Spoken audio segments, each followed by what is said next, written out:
I wanted to recommend this tablet, but there's one problem that could completely ruin it for a lot of people. And it's not something that most reviewers are talking about. I've been using the OnePlus Pad 3 daily, and don't get me wrong, it's powerful, smooth, and honestly really impressive. But there's one thing that's holding it back.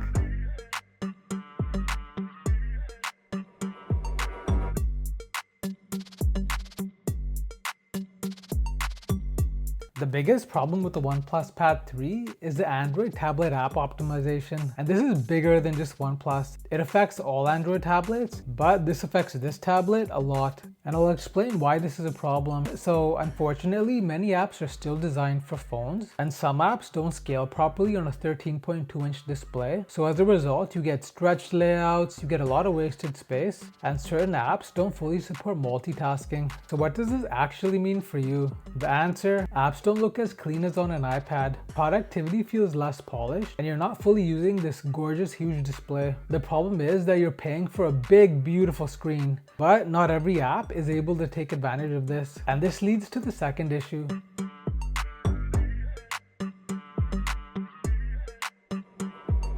If you're buying this thinking it can replace your laptop, unfortunately, you're going to be disappointed. Yes, this is a very powerful tablet, but at the end of the day, it's still a tablet.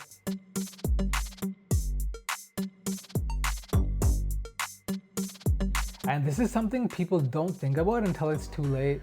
Unfortunately, there's no AirDrop equivalent that's as seamless. Yes, we do have AirDrop on Android now, but it's not as seamless as with iPhones. Next, it doesn't really integrate with iPhones and Mac very well. The file transfers are more manual. If you're in the Apple ecosystem, this is gonna feel like a downgrade immediately.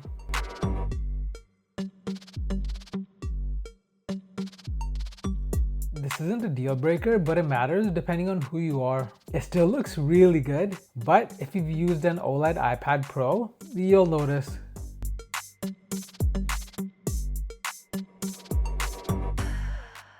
But here's the thing, none of these problems mean that this is a bad tablet. Performance is still flagship, the battery is excellent, charging is insanely fast. Multitasking is actually good. Problem isn't hardware, it's the software ecosystem around it.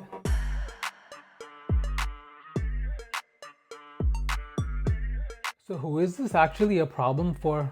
So the affected users are productivity users, students relying on specific apps, Apple ecosystem users. However, people that aren't affected are media consumption users and gamers.